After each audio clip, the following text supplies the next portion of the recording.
All right, fellas.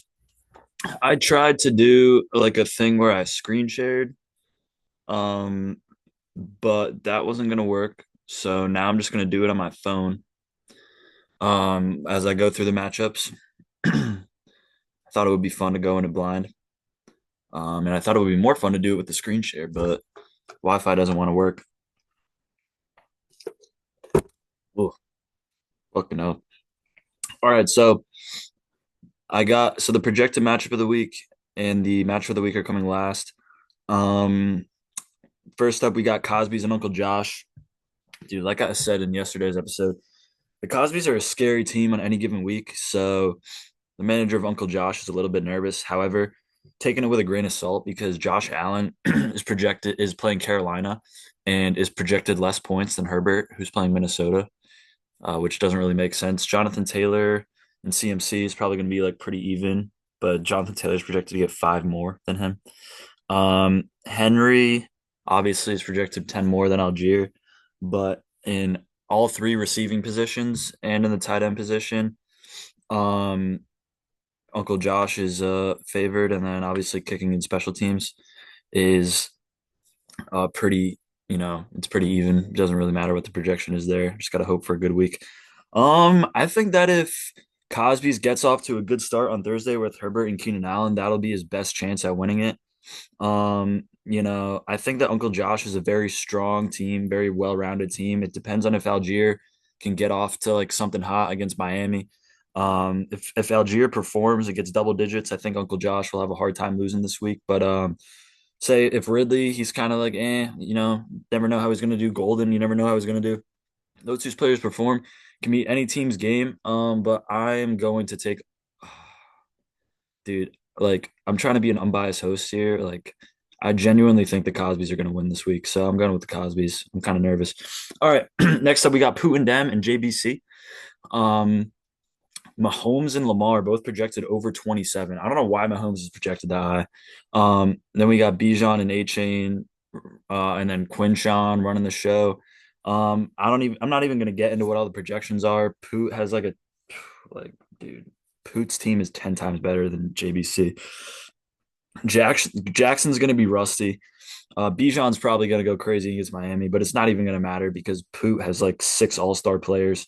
Bill's defense playing Carolina. I mean, it's gonna be really hard for him to lose this week. He's projected to win by 15, and it's the final score is gonna show it.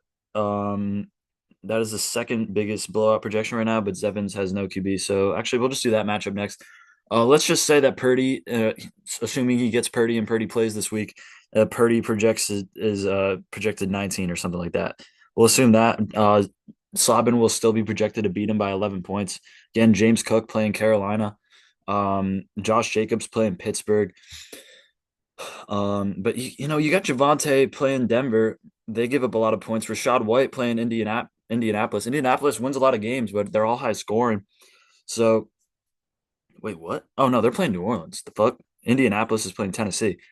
New Orleans fucking sucks, so that could be good for White. But Diggs is playing the Browns. Jefferson's playing on Thursday. Chargers defense playing on Thursday. I mean, I think Slobin's 3-4. Zevins is 4-3. And let's just say I think both teams are gonna be 4-4 after this matchup. Slobin takes the win. Jordan Love goes off against Pittsburgh. James Cook goes off against Carolina. It's too much for Zevins to handle.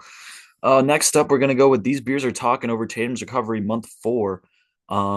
Gency's on bye. Um, Lions defense is on bye. Michael Carter's on bye. Bam Knight's on. BTJ is on bye. Um, Injured, of course, Aaron Jones and Hampton.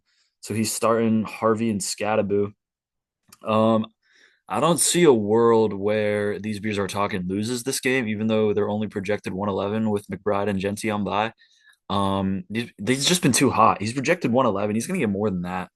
Henderson's projected 8.5. He had a down week last week.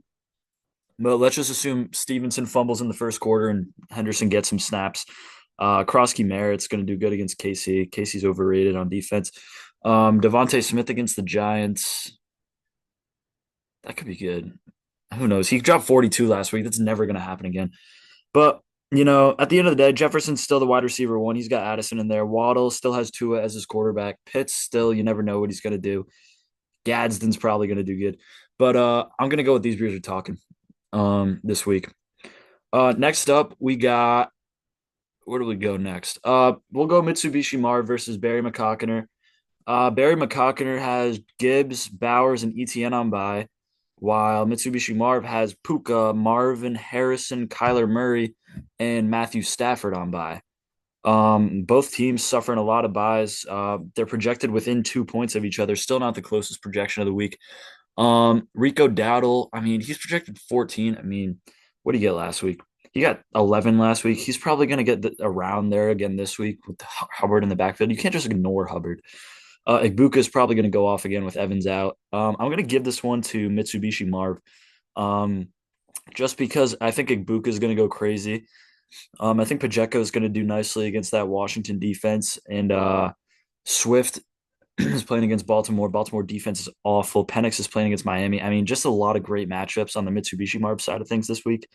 Um, I mean, McCockiner starting the Bears backup while Mitsubishi Marv is the Bears starter. So that's just a recipe for disaster for the second to last place team. And so we're going to go with Mitsubishi Marv this week to improve to 5-3. Next up, we got the closest matchup of the week. We got Pearsall Shooters playing regular nuts, projected within 1 point of each other. 0.98 to be exact. We got Hurts and Barkley playing the Giants. I mean, they should go off. They should go off. Jawan Johnson, which I think was a questionable waiver wire pickup, not getting Gadsden, who was projected 12 and went off last week. But he got his guy, Jawan Johnson. Jawan Johnson had a great start to the season. Hopefully, he can keep that going against Tampa Bay. Tampa Bay's defense has been all right. They've been a good team, good offense, except for last week. Um, yeah, we got three Eagles for Pearsall's. We got um two people playing in the Saints game, Mayfield and Kamara. I think that's going to be a high scoring one.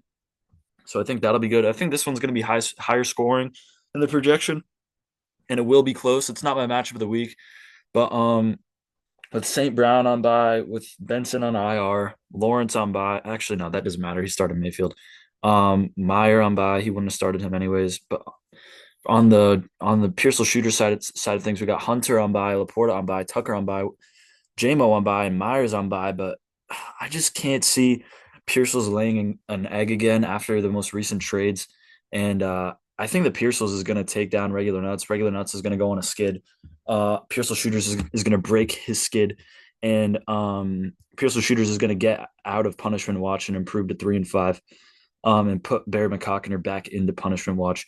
All right, and last one, we got our matchup of the week. We got an injured, a bye week riddled. Oh, not even injured, a completely bye week riddled Tom Casale versus the Rue, who is completely healthy and still projected 117.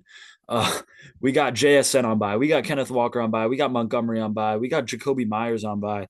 I mean, Tom Casale needed Kareem Hunt. He needed to go out there and get Vidal. He started Michael Taylor in his flex.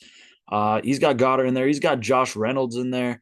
That's two mid Jets on an already awful team. We got Bo Nix playing Dallas. He's going to go off. I think Jackson Dart's going to go off against Philly, but Hubbard is at the end of the day, Hubbard's the backup running back for Carolina. I think that's just an unlucky development for the Rue. Jamar Chase is going to go absolutely berserk against the Jets, though. Probably going to drop another 40. Jordan Mason against the Chargers on Thursday. We got a lot of Thursday night players this week. Kincaid playing against Carolina. I think this is going to be a close one. I think the Devil Magic, partially, just made that bye week happen, made all these bye weeks happen. He got it lined up with Casale, cast a little spell, and I think the Rue is going to take it down and get back to even, and Tom Casale is going to get down to 3-5. But that's not to say that Tom Casale is not a great team and is gonna do great things this week. All right, let me pull up the waiver report on my laptop to see who got who and who missed out on who. Holy shit, we have a big report this week. A lot of buys. Pearsall Shooters went out and got Jawan Johnson. Who and them was unsuccessful. He didn't try to get anyone else. Barry McCockiner went out and got. It's the only one he got. Barry McCockiner got Kyle Monagai, Tom Casale, the Root, and Tatum's recovery month 4. Missed out on him. We got Slobin, who got the Chargers defense, and my laptop's gonna die. And Troy Franklin. Regular Nuts, the Rue, and Tatum's recovery month 4. Missed out on Troy Franklin. The Rue got Joe Flacco, no one tried to get him. Dropped Brock Purdy for him. The Root also got Christian Watson. No one tried to get him. Zevins went out and got the Bengals defense and dropped Luke McCaffrey. Putin Dem went out and got the Vikings kicker. No one tried to get him. Tatum Discovery month 4, Gadsden, the only person that went for Gadsden, surprisingly, was Tatum Discovery month 4. And the last one, we just have Uncle Josh going out and getting a kicker and a defense, the Patriots kicker and the 49ers defense. And that'll be it for the waiver report. Those are my predictions this week. The match for the week is the Rue and Tom Casale. The projected match for the week is Pearsall Shooters. And a huge week for those in punishment watch, and a huge week for those at the top of the radar, and a huge week for those trying to sneak into the playoff picture. So great week this week, and you know, good luck to everyone. See you.